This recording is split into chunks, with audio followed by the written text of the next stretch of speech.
I want to welcome everybody.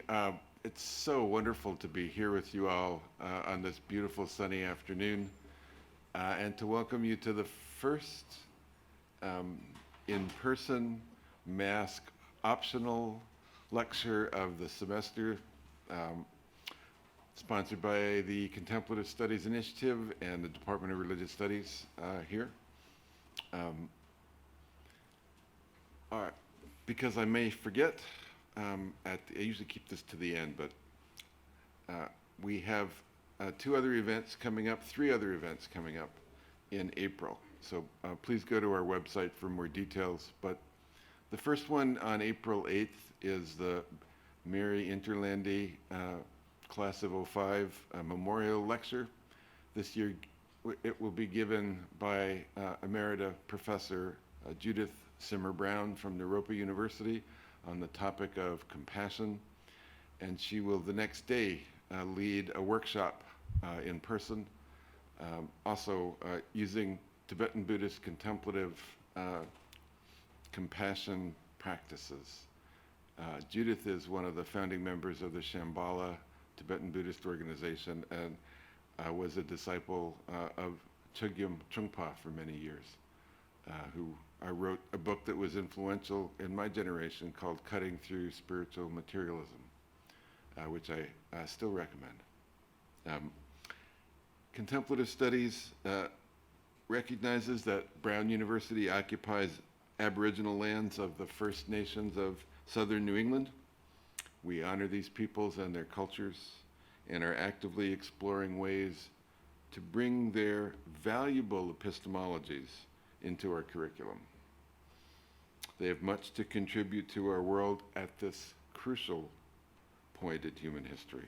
And speaking of our world, I'd like to ask us to just take a moment to pause and in honor of the people of the Ukraine who are suffering tremendously at the moment, and really in honor of all freedom-loving peoples all over the world.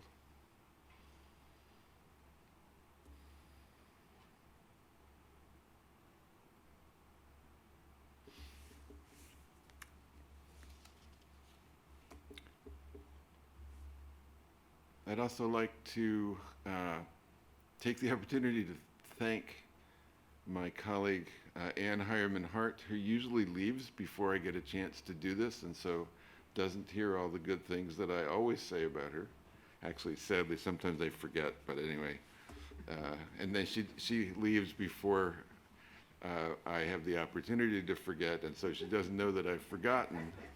So Ann and I go back to, Ann was a graduate student, a brilliant graduate student for many years in early Christianity in our department, and because she took a course on Asian religions at University of Chicago in her master's program, they assigned her to me as a TA, and it was brilliant to work with Ann.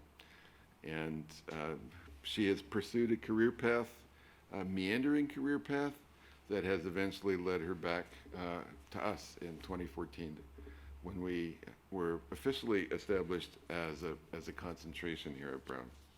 So, we're relatively new. Well, not anymore. I mean, 8 years is kind of a long time. We approach the study of contemplative experiences from scientific, humanistic, social scientific, and artistic epistemologies and perspectives. And this means that we study the full range of both intentional and non-intentional contemplative practices from third-person and second-person perspectives and innovative critical first-person perspectives that include the newest scientific research, as well as developing a deep understanding of the cultural, historical, and personal contexts in which these practices emerged. In addition to this, we've developed methods to teach these contemplative practices in a classroom setting. And we hope at least that this leads to the development of what we'd like to call contemplative intelligence, the practical knowledge of how to do contemplative practices, along with the understanding of the various cultural, scientific, ethical, and political contexts through which these practices can be more fully understood. Contemplative experiences are an important subset of the full range of human cognition.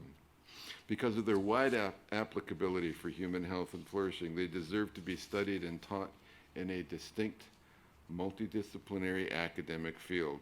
And that is why contemplative studies was created. I know that the Contemplative Studies DUG, the Department Undergraduate Group, or I suppose in our case should be called the YUG, because we're not a department, we're an initiative. The YUG is organizing an event for concentrators and prospective concentrators next Wednesday at 6 p.m. Is that right, Isha?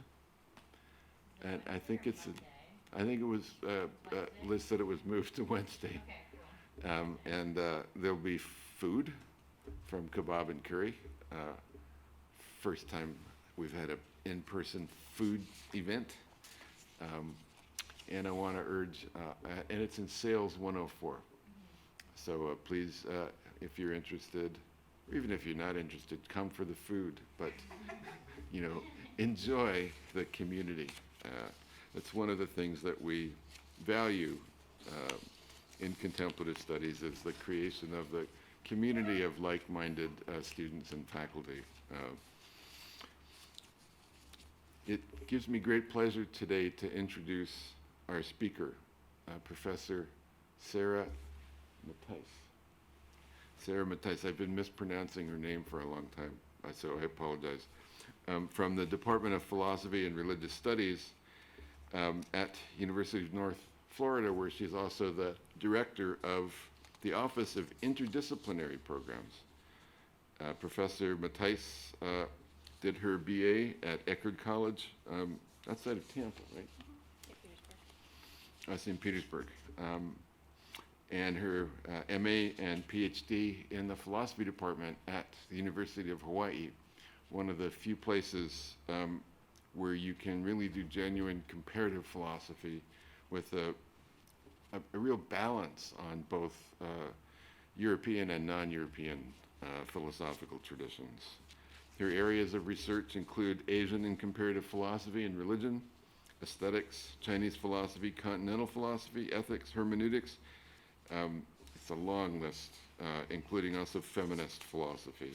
And she is the author of, in 2014, a book called Metaphor and Metaphilosophy. Philosophy is Combat, Play, and Aesthetic Experience. And her new book is exploring the Heart Sutra, which came out last fall. She's written 24 articles and book chapters on Chinese philosophy, including Confucianism, Taoism, and Buddhism, on feminist thought, on hermeneutics, and Buddhism also in Korea, as well as China and Japan.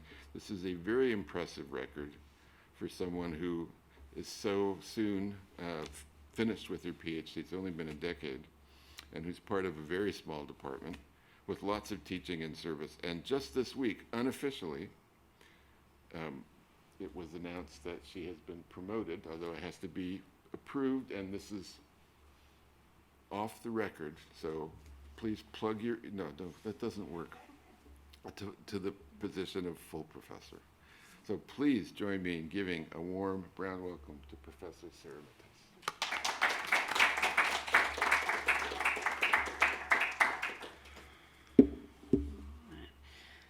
Thank you so much, Hal, for the invitation and for your warm and generous welcome here. I also want to thank Anne for all your help in getting me here and making all this happen.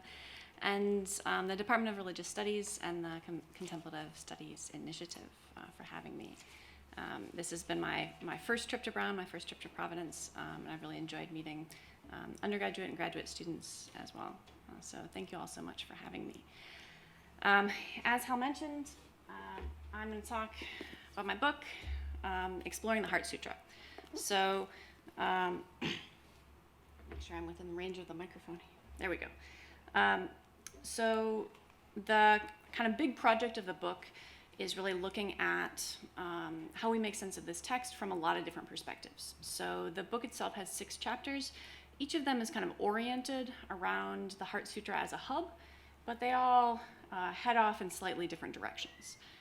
So I mentioned this to you because in the talk tonight, I'm going to give a little bit of an overview of the big project, and then I'm really going to narrow in particular, in chapter 4, and thinking about some of the ethnographic work that I did in the book.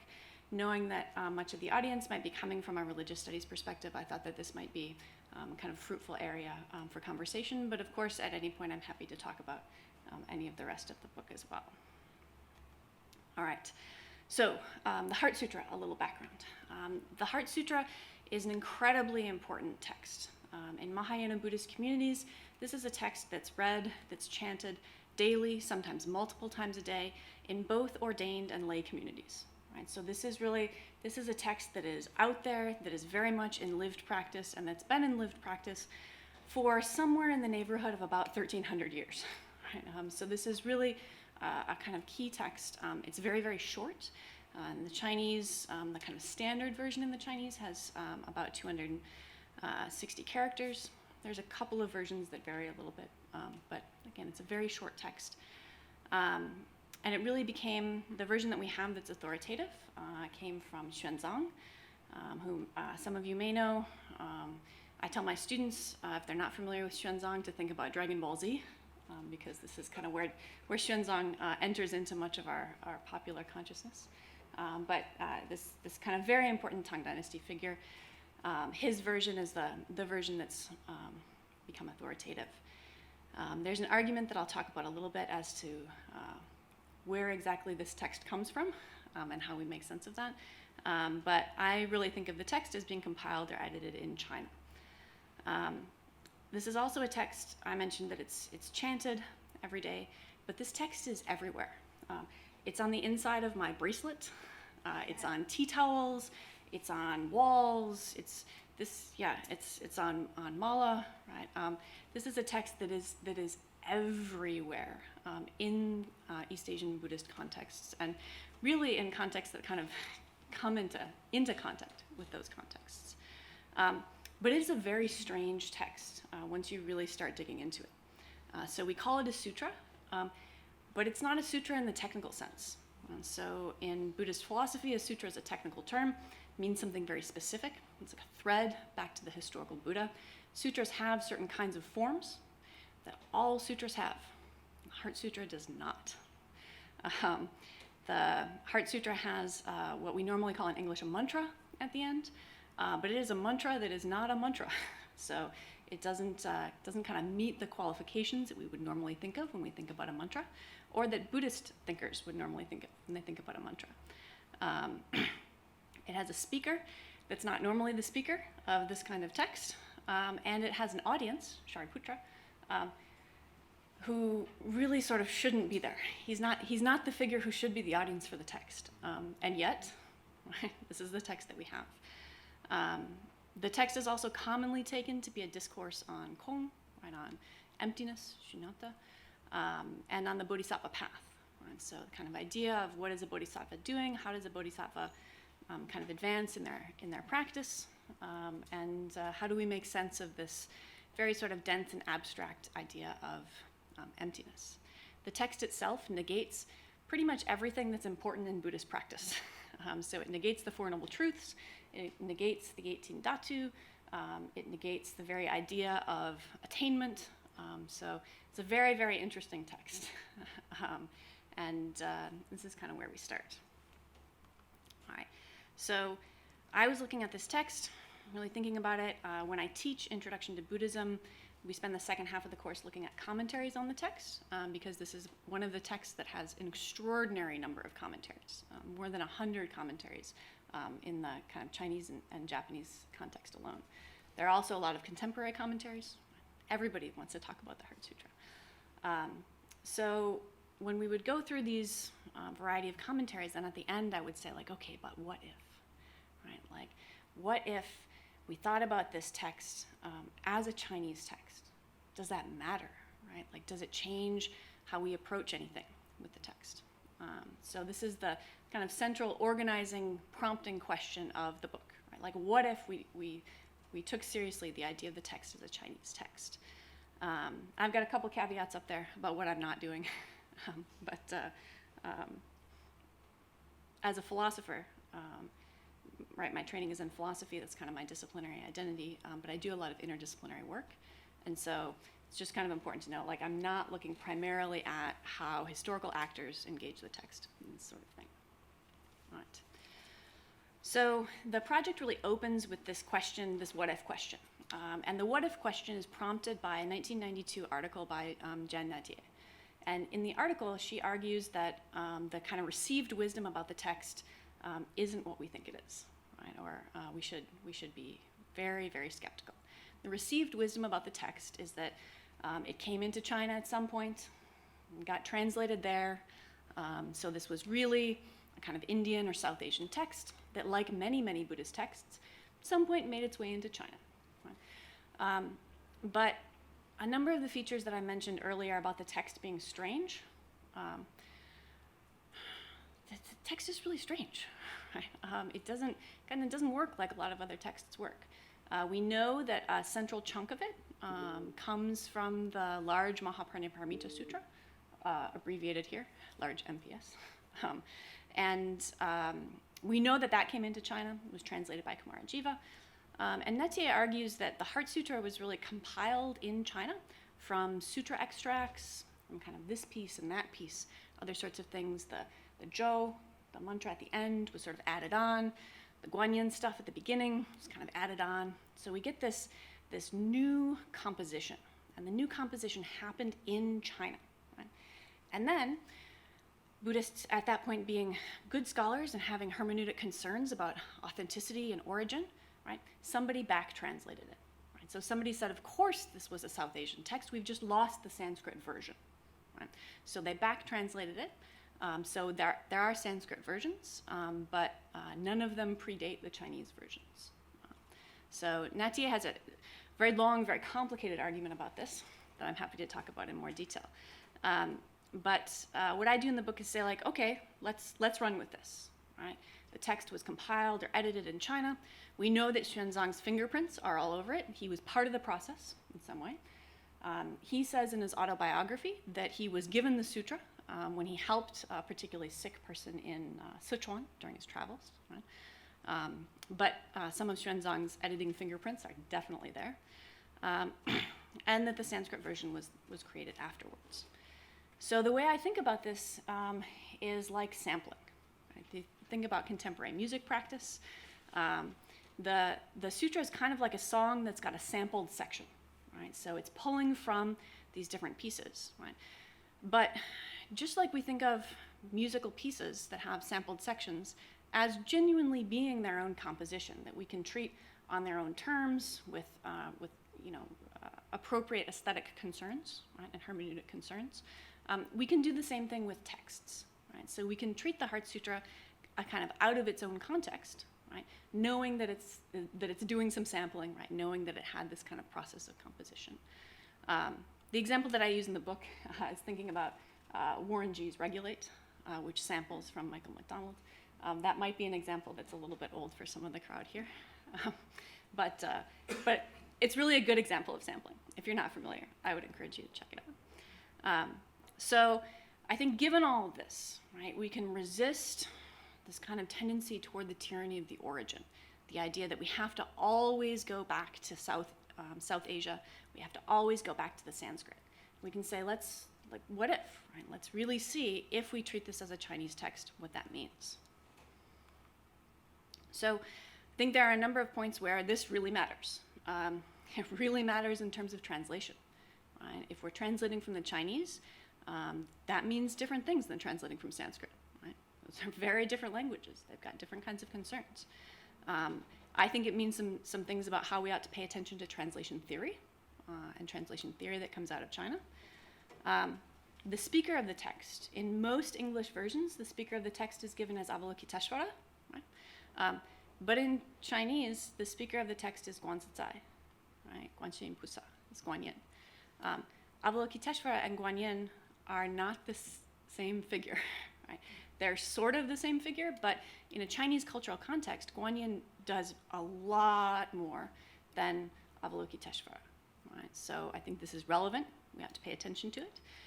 One of the things that's relevant about this is that in a Chinese cultural context, Guanyin undergoes a gender transformation. Guanyin Avalokiteshvara begins, generally speaking, a male figure. By the end of the Tang, beginning of the Song period in China, Guanyin is female. Guanyin has many, many instantiations. We'll talk a little bit about Guanyin in a bit. But I think this brings some kind of interesting gender questions and the lens of gender onto the text in a way that we wouldn't pay attention to if we were translating from the Sanskrit. In terms of translation, this also brings us some interesting kind of grammatical questions, thinking about nouns or gerunds with sort of key phrases. I'm going to talk about this a little bit more in detail.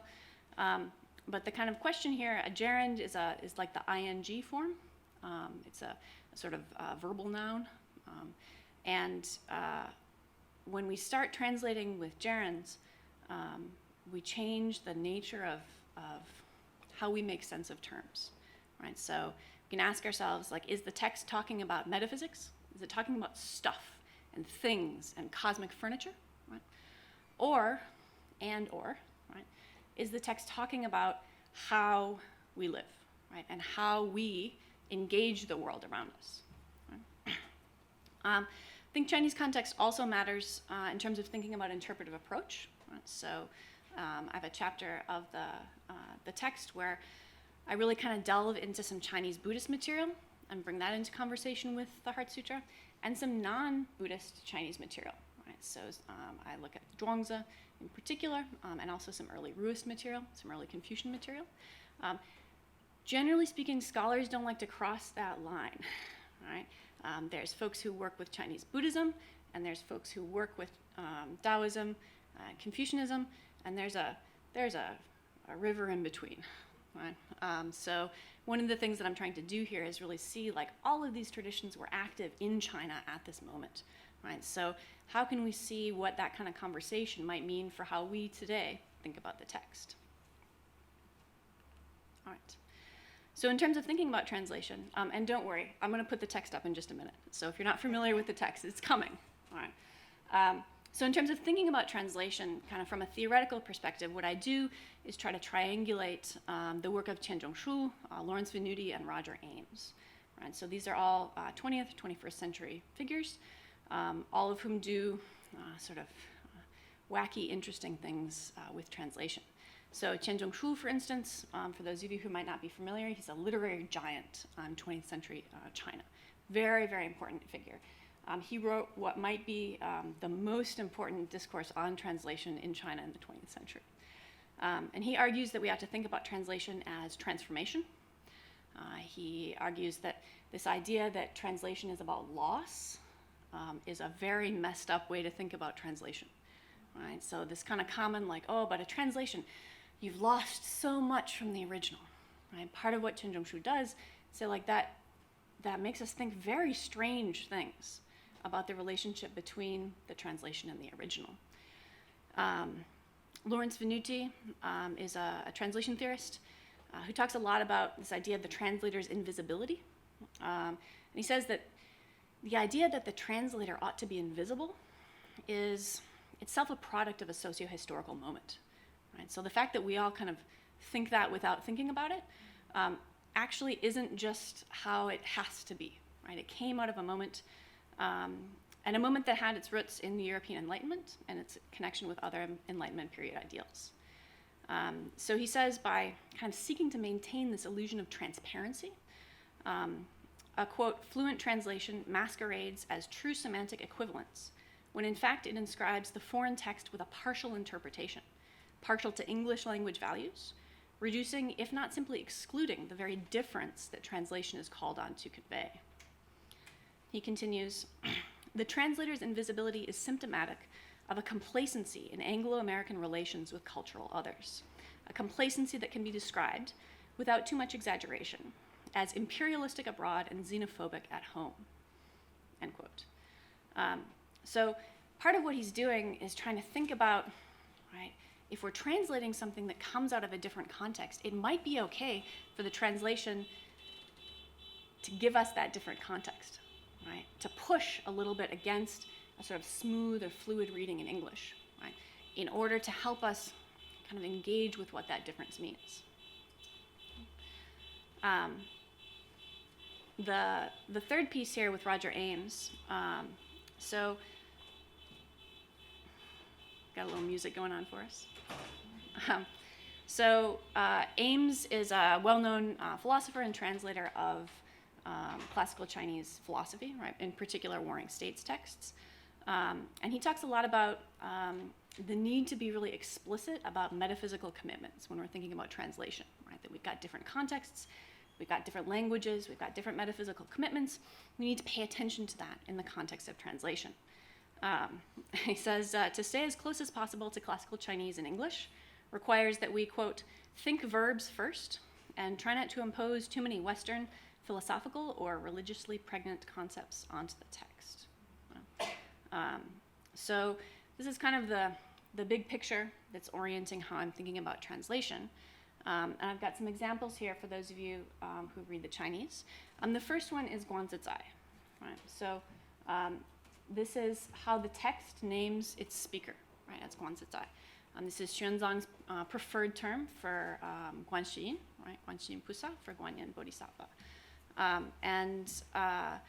If we don't take some of these kinds of concerns seriously, then we just slide back to, oh, okay, this is really Avalokiteshvara.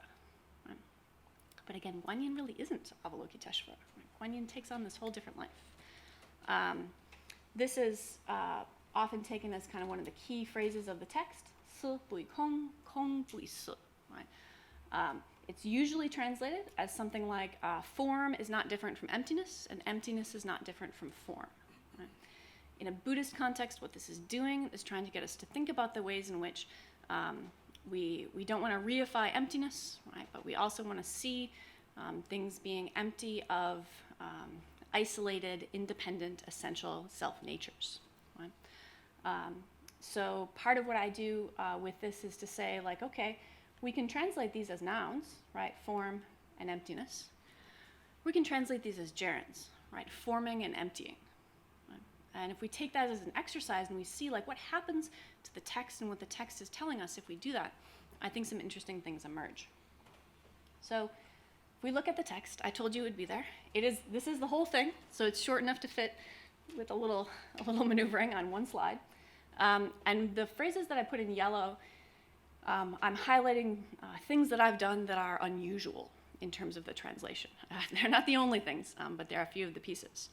So when Guanyin, right, was in the midst of deep Buddhist wisdom perfecting practice, right, so this would normally be left transliterated as was in the midst of deep prajna paramita practice. Right? But I think there's reason for us to really kind of push that default of just giving the Sanskrit terms and make us like really, really try to make sense of this coming out of the Chinese text.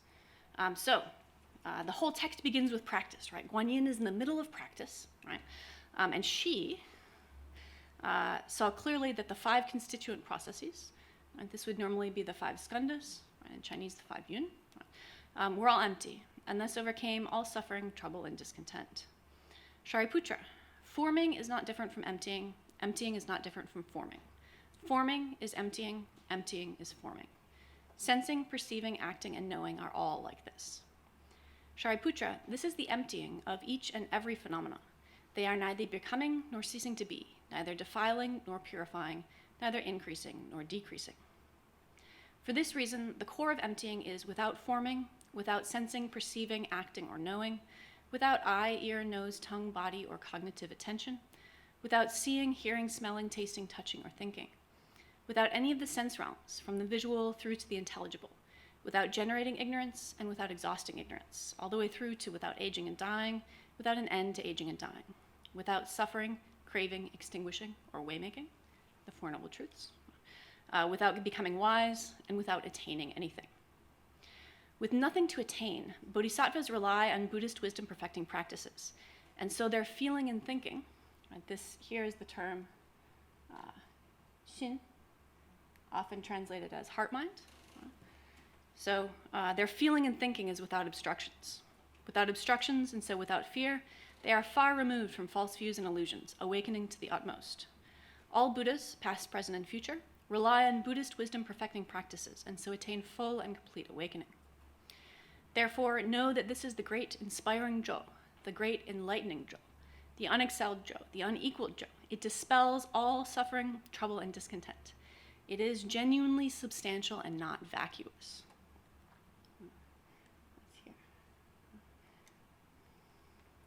Vacuous is a term xu, right, that occurs often in Taoist text. So part of what's going on here is it's the real deal and not one of those Taoist things. Oops, too far. It is genuinely substantial and not vacuous. Hence, proclaim the Buddhist wisdom perfecting Jo. Recite the Jo thus. Jedi jedi banlo jedi banlo sang jedi puti sapoa. Normally in English, this is rendered in Sanskrit. Gate gate paragate parasamgate bodhisvaha. There's some really interesting questions, right? Why in English we might read the mantra, the Jo of the text in Sanskrit and not in Chinese. So all of that we can talk about.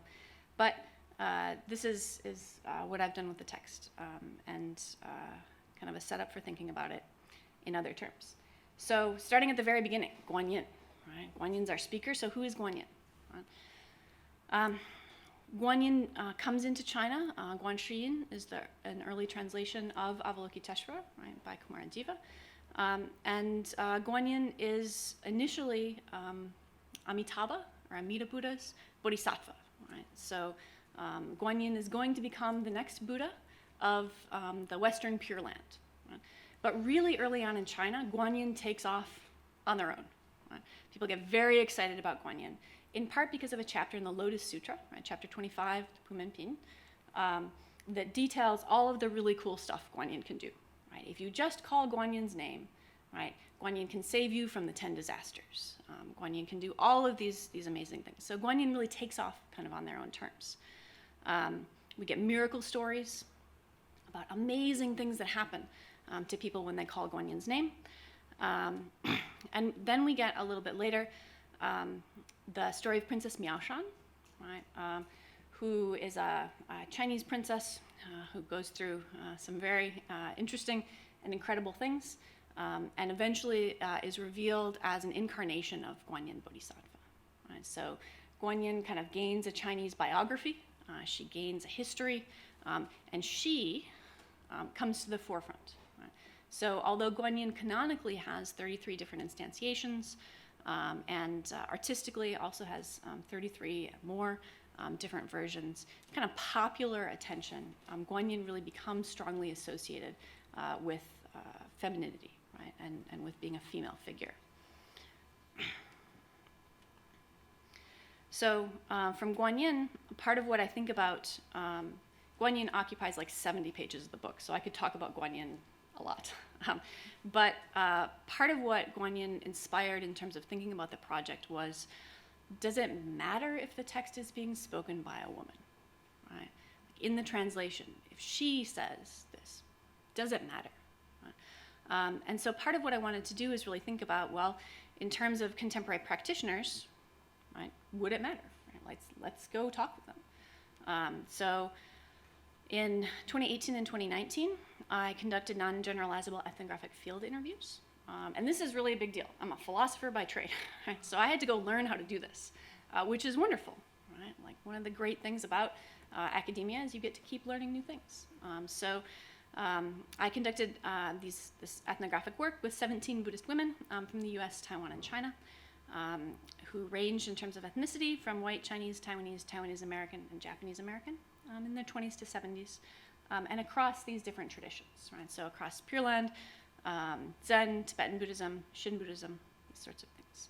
So what I'm going to focus on for the next part of the talk is really providing you all with some of this ethnographic work, right? Like, what do real contemporary Buddhist women have to say about their practice, about their gender and their bodies, about Guanyin, of course, and about the Heart Sutra, right? How does this really play into their practice or not?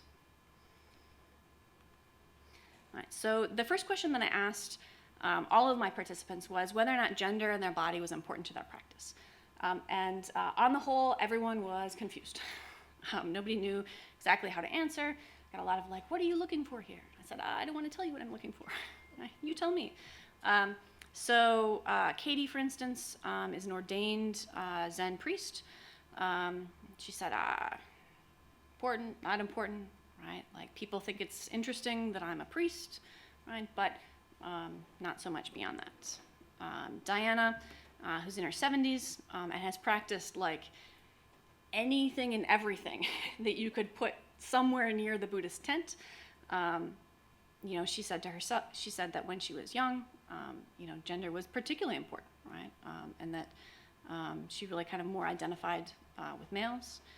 And Julia, who's a practitioner of Shambhala Tibetan Buddhism, said that really she felt like a lot of what she was working through as a practitioner had to do with her gender and had to do with the ways in which kind of her family and society had traumatized her with gender. Eleanor, who is a Taiwanese American Pure Land practitioner, had this really fascinating response. So it's particularly fascinating because much of the discourse about women in Buddhism starts with how terrible it is. Oh my goodness, women, there's the 5 hindrances, there's all of these different problems. If you're born in a woman's body, it's because you haven't had enough good karma to be born in a man's body, right? So all of this sort of kind of setup, and Eleanor says, no, it's an advantage to be a woman. It's an advantage to be a woman because women suffer more. And that suffering leads them to practice, which is going to lead them to liberation. So this very, very kind of different perspective on gender. Lisa is a Shin practitioner, a Japanese-American Shin practitioner, and she talked a lot about the women's community in her temple. The idea that in the Hongwanji tradition, the priests are generally men, but the people who you can actually count on to show up are women. Right? And she talks here about this kind of idea of the old church lady, or the old temple lady, right? Kind of really identifying with that. Shauna is an ordained Zen monk, and she talks, her family is not in Zen, right? Her family are Baptist Christians, but they were supportive of her practice in interesting kinds of ways. And then May here, May is Chinese, and she started practicing Zen as a graduate student here in the US before she went back to China. When I asked her, is being a woman important to your practice? Just immediately, no pause. She said, yeah, I can't sit when I'm on my period, right? So I think this as a response was really interesting to me. Right? Being a woman in a woman's body, it means certain things that are really rarely talked about openly in the context of Buddhist practice, like the discomfort of menstruation, the taboos against women doing a variety of things while menstruating, that includes sometimes entering a temple or doing certain kinds of ritual activities, or in some cases, sitting in meditation.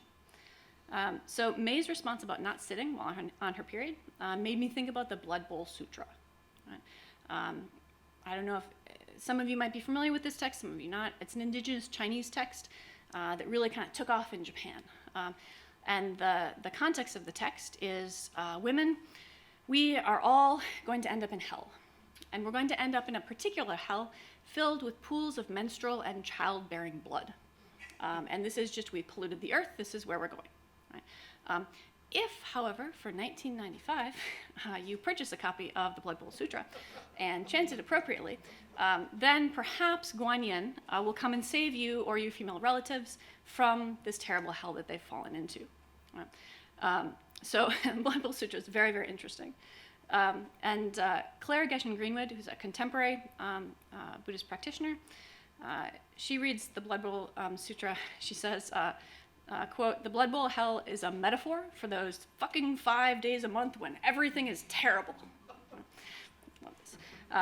She describes a kind of Zen mindfulness perspective on this, noting that like all experiences, menstruation, hormonal fluctuation in general, is an experience that can be a site for awakening, or at least attending to the myriad ways in which our embodied experiences and our consciousness can benefit from a little zazen.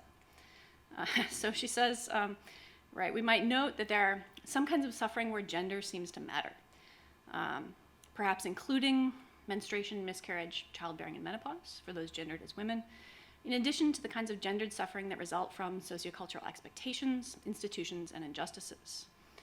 To be clear, this is not to say that all and only those with ovaries, uteruses, and vaginas experience gendered suffering. All right? Noting the gendered nature of some suffering is not just about women or men or those that reject this binary categorization, but about the way in which living in a world that seems to take gender as a fundamental category of existence is implicated in and intertwined with the particularities of both suffering and liberation. So kind of all of this reflecting comes out of me saying, right, being a woman's important. During my period, I can't sit so much. So I also asked participants about Guanyin. I asked them in particular, like, what do you know about Guanyin? Is Guanyin important? And after we talked a little bit, I would ask them, does Guanyin have a gender? Do you care if Guanyin has a gender? Those sorts of things. So Camellia, who's a Zen practitioner, identified Guanyin with the Catholic figure of Mary, and found that really important. She said to see a female up on the altar is important to me. Shauna, again, who's an ordained Zen practitioner, said Guanyin is like a guardian angel. And then, as with many of the participants, when they started talking about Guanyin, they wanted to tell me miracle stories, right? Or stories about Guanyin's real intervention in their lives. So Shauna here tells a story. I won't read the whole thing for you, but she says her husband was very ill, and she sat with him and was chanting the kanzeon, which is the Japanese name for the Guanyin Jing. And she said doing that can bring her out of a panic state. Right? She can really kind of feel like she's present there with him when she chants this text. And she said, none of us really do it all the time. We look to Guanyin when we're in dire straits. And that's the wrong thing. We should be looking to her all the time. She's a very important part. Then she said, they can't all be men. Which, again, I think was really delightful. Eleanor and all of my East Asian participants were careful to say, like, okay, technically Guanyin doesn't have a gender, right? Like, we know the doctrine. Right? Technically, there's no gender. But she said, in my mind, Guanyin's always a woman. Right? And many of the participants said the same kind of thing. Like, I look around, I see the statues, I imagine Guanyin, it's a woman. Right? And she tells a story of her father being in the hospital and praying to Guanyin, chanting the Heart Sutra, and really identifying this experience, the calling out to Guanyin, the chanting of the Heart Sutra, with her father getting better. Right? So really seeing like Guanyin intervened, right, in our life. Right? And when I'm in trouble, I ask Guanyin for help. Carrie was my youngest participant, so she was in her 20s, Taiwanese American, and she said, when I think about Guanyin, I think about the story of my birth, right, and my mother telling me about things that happened during the childbirth process, and how Guanyin was important there, right? That they'd lost her heartbeat, right, and her mother started chanting Guanyin's name. They found the heartbeat again, and again, really kind of seeing this as interventionary. She said, when I'm in difficulty, I also chant her name, right? Not so much in prayer. So she's a Pure Land practitioner. Guanyin was not a crucial figure in terms of the Pure Land practice for her, but she said wanting to feel that steadfastness and belief in her own strength. And really, again, seeing Guanyin as kind of a caring mother and identifying Guanyin's compassion with a sort of maternal compassion. Julia was my only participant who said, like, very straightforwardly, we're talking about Avalokiteshvara. Again, Julia is coming out of the Shambhala Tibetan traditions. We're talking about Avalokiteshvara, and the Dalai Lama is Avalokiteshvara. Right? So the Dalai Lama is this example of kind of how powerful and potent a life of compassion can be. She says it's not this like mamby-pamby stuff, right? Like compassion is real, it makes a difference in the world, it's transformed modern society. We can see this through the personage of the Dalai Lama. So when I asked participants about the Heart Sutra, I set it up. I said, is this text a part of your practice? Are you familiar with the text? And then after we talked a little bit, I would say like, okay, here's what I'm doing with it. Right? I'm doing some translation, that sort of thing. Tell me what you think. A number of practitioners were like, just read it in Chinese. You can read Chinese. Don't bother with this translating business. And a couple of folks said like, well, listen, my lineage has an account of this. So you go see my lineage, my teacher, whatever he says, this is what the Heart Sutra means. But other folks talked about it. So Eleanor said she chants it when she drives, right? Which I found really, really interesting because chanting while driving is actually extraordinarily common. It was a theme among many of my participants and a lot of other folks. And Eleanor said, like, and of course you have to memorize it, right? Because when you're in trouble, you can't go looking for a book, right? Like it's got to be right there for you.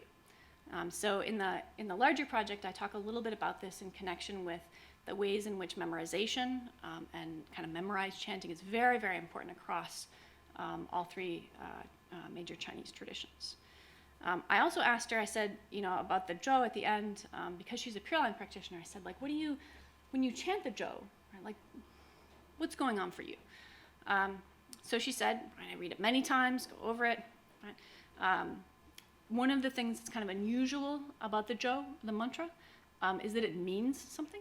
And so classically, a mantra is a sound, but it's not necessarily like a phrase that you could translate and has a meaning. This one is a phrase that you can translate and has a meaning.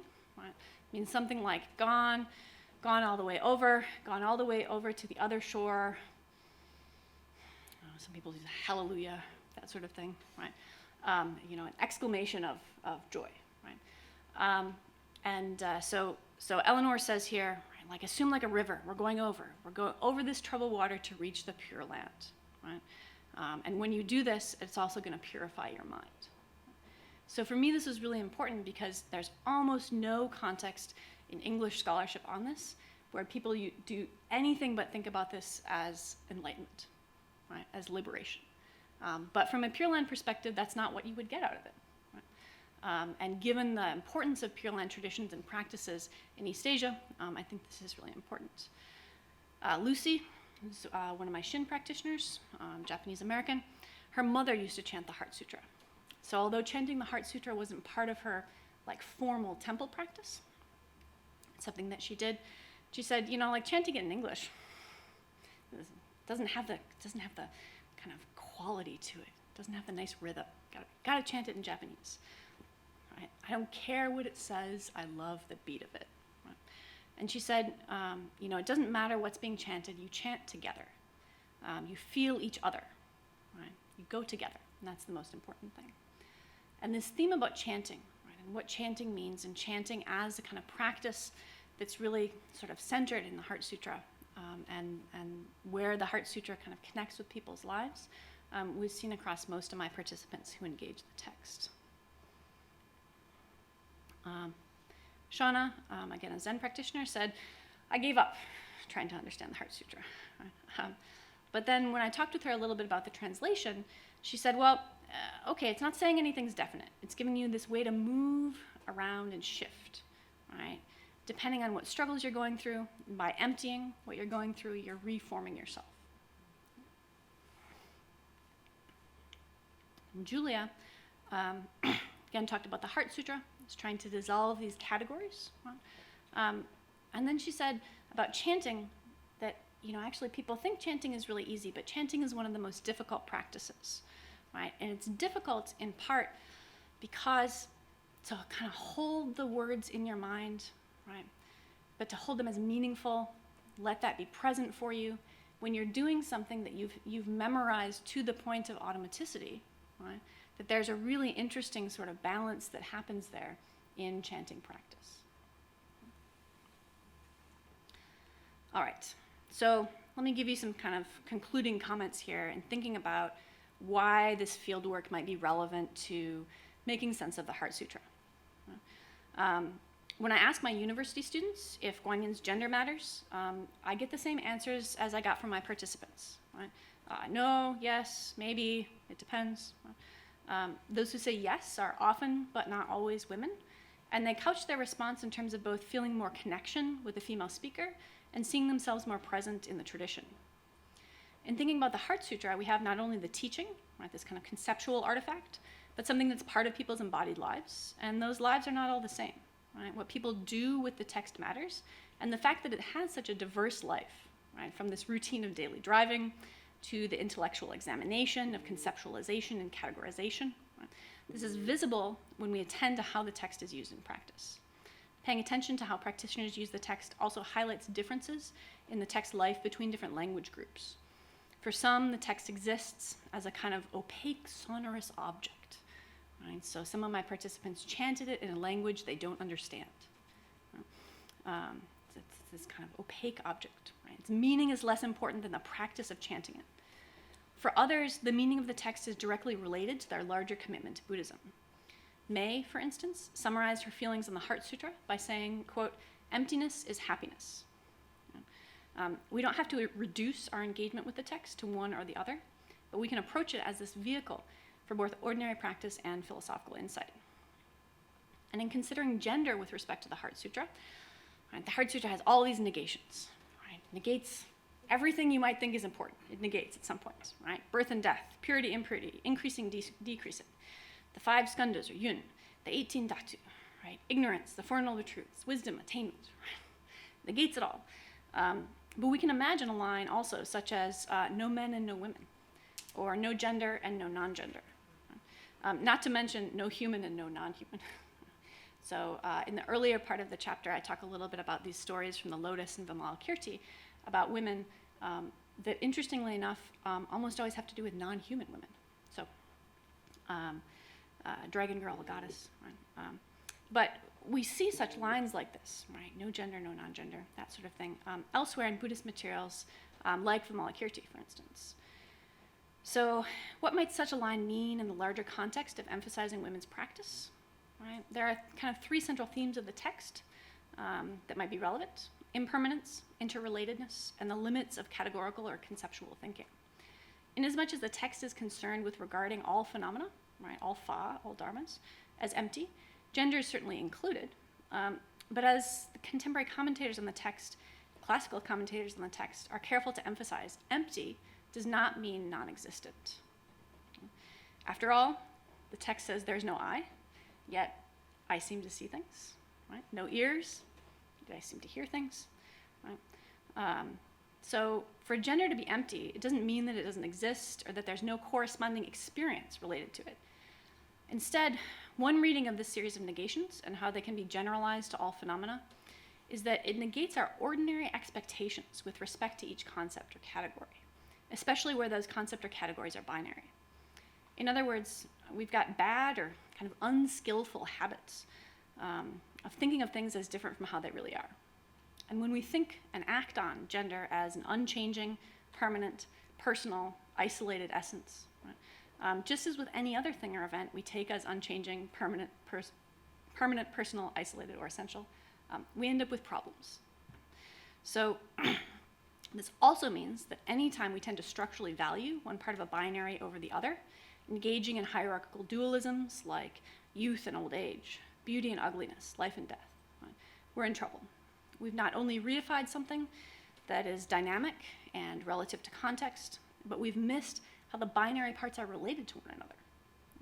So the tendency in scholarship and in life to value the contributions of men over women, or non-binary persons, white persons over persons of color, able-bodied over disabled persons, neighbors over strangers. Right? This is the same problem the Heart Sutra has tried to help us resolve, right, by showing us the Bodhisattva path. All right, so I think probably I don't have time to talk too much about this, but this kind of leads me into making an interpretive context for the text out of some of these additional materials, thinking about kind of how the text is responding to uncertainty, right? All of this uncertainty in our lives, and how do we make sense of that? How do we respond to it? But I think I'm a little over 45 minutes, so I'm going to go ahead and bring it to a conclusion. Right? Right? May said, emptiness is happiness. Right? So this is the Heart Sutra. Elliot Weinberger, who's a contemporary translator, He says, everything worth translating should be translated as many times as possible, even by the same translator, for you can never step into the same original twice. Translation is change and motion. Literature dies when it stays the same, when it has no place to go. So thank you all so much.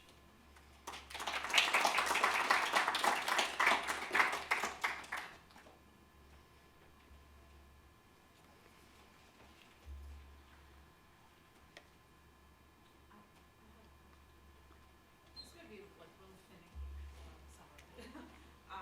I was thinking about the translating of seeing as feeling and thinking. Mm-hmm. And I mean, I feel like seeing embodies. This is a topic that I'm writing. Yeah.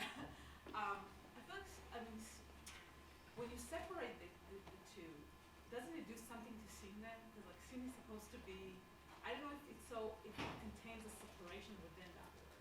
It feels to me like it's almost mixed together, which is why it often goes as like by, heart like mind, right? And so I'm wondering, maybe you could talk about why you did it, right? Yeah, thank you so much. Yeah. So I went back and forth on this quite a lot, right? In philosophical terms, Shin is most commonly translated as heart mind with a dash, right? And I think there's all kinds of cases in which that's a lovely translation, right? In this text, Shin is almost always translated as mind, right? So that would read, right, so their mind has no obstructions, that sort of thing. And I think that this is creating unnecessary objects, right? So when we think about mind, right, in English, or especially in kind of Euro-American philosophical traditions like mind, you have to account for it, right? Like it's a thing that you got to then deal with, right? And part of what I take this text and other texts like it to be doing is to be saying like, stop reifying everything, right? Like stop making all of these processes that are changing, that are interrelated, right, into things, right? That are separate, that are permanent, right? So I think mind is a kind of classic case of this, right? Where we take mind to be something separate from feeling and thinking, right? And in the Chinese context, right, so Shin is going to account for both our kind of conceptual apparatus and our emotional affective apparatus, right? So Shin has to do with our thoughts, it has to do with our feelings, right?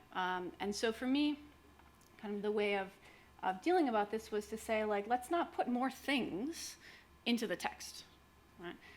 So if what's going on here is that bodhisattvas do these particular kinds of practices that have effects, right? What do they have effects on? It have effects on how they think and how they feel, right? So, I mean, I think you're right. I could have put the little dashes there to kind of give you that this is like all one thing. But for me, that sense of in English, we can't just talk about thinking if we're going to talk about Shin. And we can't just talk about feeling if we're going to talk about Shin, right? We have to be talking about both of them because Shin is that, right? It's the location where all of that is happening. Does that make sense? Hal? Wonderful talk. A lot of interesting things to spin off. But by saying feeling and thinking, what about perceiving and what about intuition? And how about, that's a quick question, how about cognizing? Thank you, Jay. So instead of limiting it to feeling and thinking, what about intuition? What about perception? Why not cognizing? So keeping it active. That's one question. And then the other question I have is, forming is emptying. So emptying, by saying emptying, you must have an idea of what that process or practice of emptying is. So something's going on that's being advocated as a practice. What is that? So I think at different times and places, there are different practices that seem to rise to the surface with this. So in the first two extant commentaries on the text, sorry, I'm going to take your questions in reverse order. The first two extant commentaries on the text are by Xuanzang's two students, right, by Kuiji and Wanchuk, right? So both of them are coming out of a Weisher, right, a Yogacaran perspective, and both of them read the text as kind of a Yogacaran manual, right? So how to do these kinds of practices that are going to get you to a Yogacaran state of engagement with the world, right? So, for them, it's Yogacaran practices, Yogacaran kinds of meditations, right, and that sort of thing that are going to be kind of key.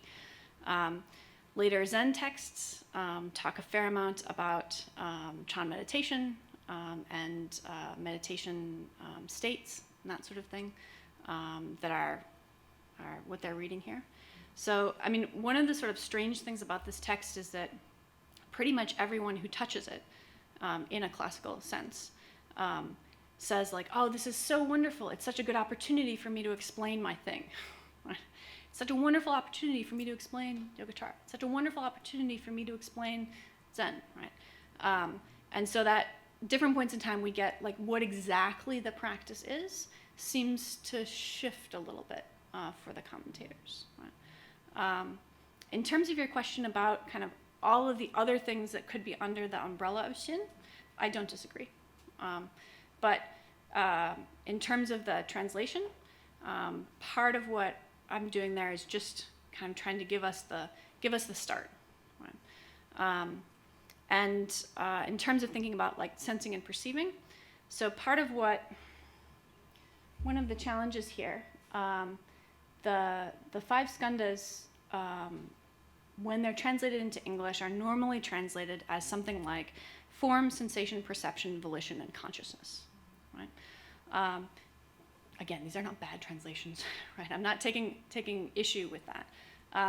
But I think if we prioritize the Chinese, right? So in the Chinese there, right, we get si, xiang, xing, shou, xing, and yi, right? And if we took a moment and pretended, pretend we don't know how we normally translate the skandhas, right? Then I think we get something like forming, potentially sensing, perceiving, acting. So not necessarily volition as a kind of mental sort of thing, right? But xing, right? Like is both that will to do and the doing of it, right? And knowing. I went back and forth quite a lot on knowing what to do about that one. But I think the idea here would certainly be, from my perspective, that feeling and thinking there in the end is a broad umbrella.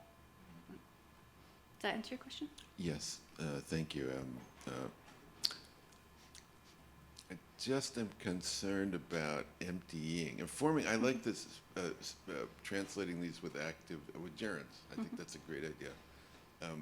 Just seems like if you also translate kong as emptying, then you kind of miss an important aspect of the fact that it's empty of it's a characteristic of all of this activity, that it's empty of an independent existence, that it's all relational, that this teaching of emptiness is all about the interrelationship between things.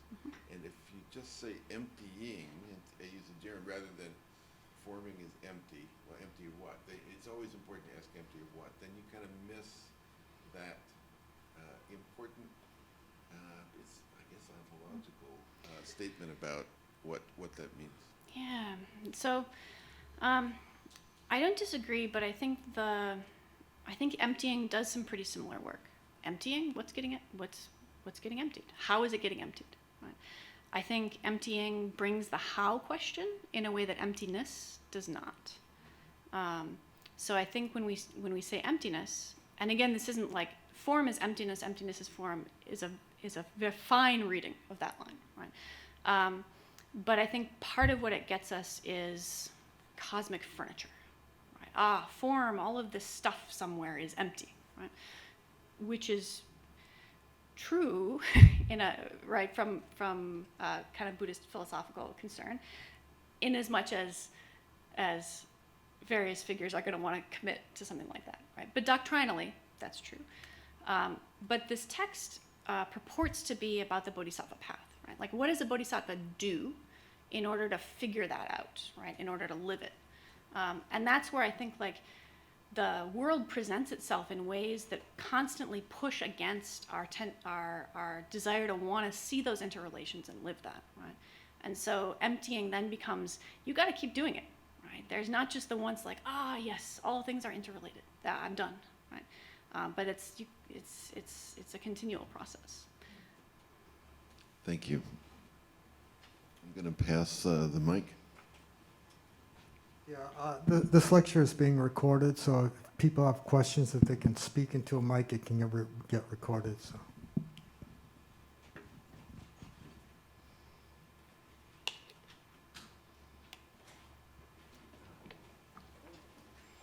I was sure you would have a question. Thanks, Dr. Mattice. That was really interesting, and you gave us a couple of things to think about. And I'm going to ask you another question about the translation, but before that, I wanted to say that I found the ethnography really interesting. Thank you. And thinking about the many ways that women and men are interacting with this text, and thinking about how Guanyin is a woman for most people, even though people know better. That was just really interesting to have that kind of ethnographic, thick data. And so it gave me a lot of interesting questions to think with. So I just wanted to thank you for that before I ask you a nitpicky kind of question about the text. And I wanted to say, I like the use of gerunds. And I was thinking about some of Hal's questions as well. And I noted, so first make a note, that I noticed, for example, you translate the first kong as we're all empty. So you are willing to look at this word kong sometimes as a noun and sometimes in the gerund. And I think that's great. Because if we want to think about a Sanskrit text for a second, we know that it could have had different endings, right? It could have been a noun at one point or a gerund. And so shunyata, shunyatam, shunya, it could have been different things. And I think the idea of this kind of abhidharmic practice of recognizing, it's a practice of seeing prajnaparamita in action. So it did a lot of work for me, even though I'll, as a translator, I sort of wondered if, there were times when I'm wondering, and I have some questions for you that I can ask, but I really liked it, especially in some of these places. I think it's a real contribution. Thank you. So my question is about right after that passage, 空即是色, so then you have 受想行识依附如是, 是例子, 施诸法空相. So that's for everyone. Right after forming is emptiness, emptying is forming, sensing, perceiving, acting, and knowing are all like this. The next sentence, Shariputra, this is the emptying of each and every phenomenon. And the Chinese has 是诸法空相. Thus, all phenomena 空相. What does 相 mean? Yeah. How do you get to this from that? I've always wondered about this passage, and I've never been able to translate it. So how did you do it? When I first started working on this text, I gave a couple of presentations, and I was like, when I thought at that point this was just going to be a paper. And I was like, okay, I'm going to give a presentation on this. I'll put my translation up. This was maybe 5 years ago. And I put it up, and then, there were some questions. And an older Chinese guy in the back of the room was like, what are you doing with Kongxiang? And I gave him a response, and he was like, pfft, and he left. I was like, oh my goodness, this is awesome, right? Like, yes, okay, something is happening here that I was not paying enough attention to. And something was happening there that I was not paying enough attention to. So Kongxiang is a technical Buddhist term, right? So the xiang is not doing the thing that xiang normally does, right? So it's not indicating mutuality, right? It's not performing its grammatical function there, right? Kongxiang is a marker of emptiness, right? And it tends to function that way in most of the texts of this period as a really, really technical term. You would probably also be familiar with this from the kind of work that you're doing, but it's one of these, like, you can't just look at classical Chinese from the early period and then go into the Buddhist stuff, right? Sure. Somewhere like 30% of Chinese got invented trying to deal with Buddhism. And so you get these weird, so how I get there, right? This is the emptying of each and every phenomenon, right? So I'm thinking about, this is the mark of emptiness for all phenomena, right? So the zhufa, right? All phenomena, each and every phenomena, right? Because the zhu can have the all, but also the marking out each individual, right? And then kongxiang as the mark of emptiness that's being attributed to zhufa, to all dharmas. So that's how I got there. Okay, I thought so. And then, so can I ask another question? Sure. You can't stop me. I have a microphone. So Kongxiang, it sounds like you're reading it something like Shunyata Lakshana. So emptiness, and then xiang in this, translating this Buddhist word, means something like the signs or outward markers of. And that sounds to me very much like a noun and not a gerund. So again, this is one of those cases where it's kind of in making the translation theoretical perspective that I was building, I didn't want to be slavishly adherent to it, right? So you don't want to say like, okay, everything that can be a gerund is going to be a gerund no matter what, right? On the other hand, in this one, I think what's really meant by that, right? All phenomena are marked by emptiness, right? So I had that one for a while, right? That was my reading of the line for a while. All phenomena are marked by emptiness. That's okay, right? It's not amazing, but it's okay. But in the kind of consistency with how I'm reading Kong in the rest of the text, I think like what is Guanyin saying here, right? Guanyin's saying like each and every phenomena, right, needs to get emptied out, is getting emptied out, right? Like there's an activity here that's part of our engagement with the phenomena and part of our understanding of ourselves and of them. So kind of trying to highlight that activity. Yeah. Does that make sense? Yes. I think I'm with you like 99% of the way. So the way I'm translating what you're saying into my own head might be, this is what the emptying of each and every phenomenon looks like. Yeah. So there's that word there, something like that. And then we can talk about this more. My teacher, Paul Harrison, has a paper on the Diamond Sutra where he shows that it's based on Stefano Saccheti's work on xiang, was also used to translate samnya, so both a piece of knowledge, but also the object of that knowledge in that dual sense. And so I think you've got this sentence right in the sense that kong is clearly the verb, right? It's verbal in some way. Zhufa, kong, who's doing it? I don't know. And then it's konging some xiangs is another way to read it. Yeah. Mm-hmm. And so I don't know, but I'm with you 99% of the way, and the 1% I don't know either. Yeah. But this is all really stimulating, making it all gerund. So I'm just That would have been a lovely delighted. footnote. I have other questions, but I'm going to pass the mic to someone else who would like to take this opportunity to speak.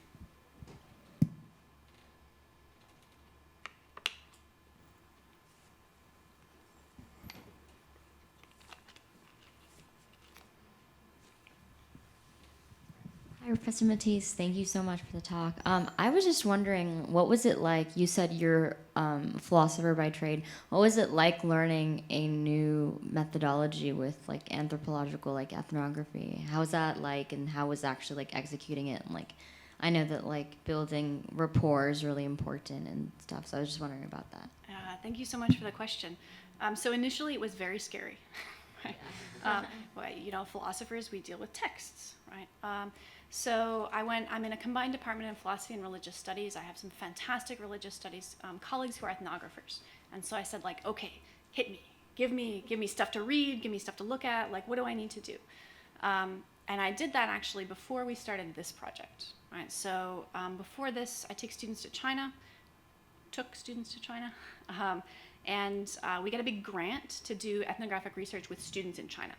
Like, this is awesome.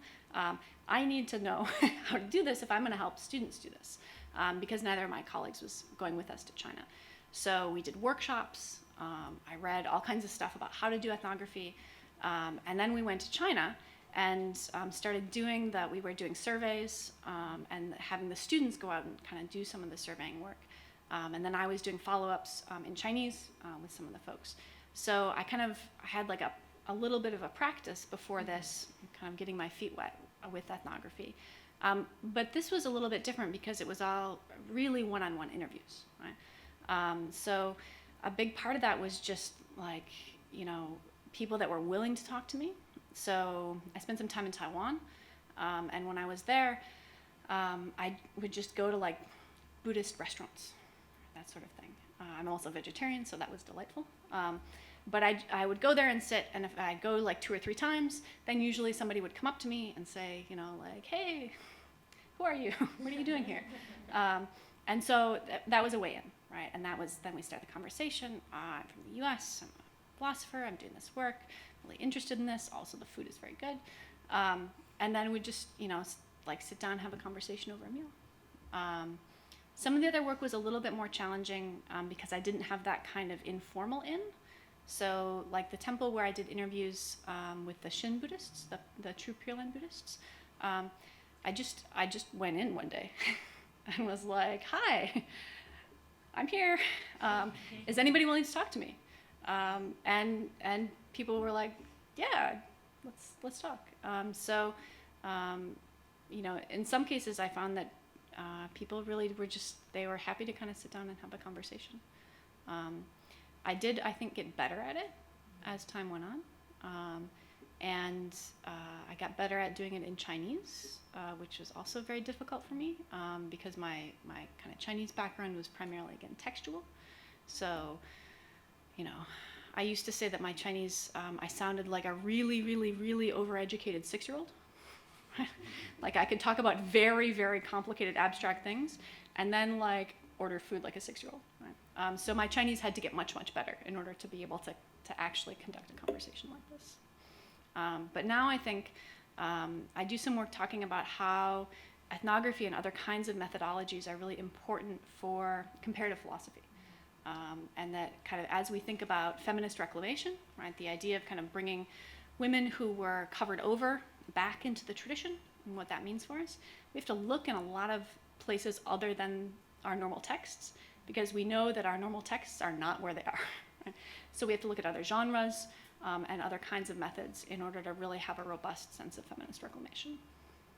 Thank you so much. Does anyone else have a question?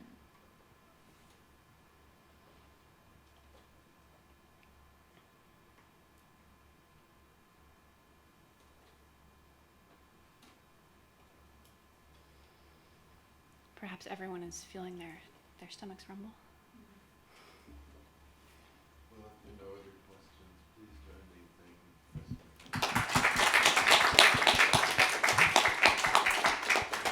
Professor. Thank you all so much.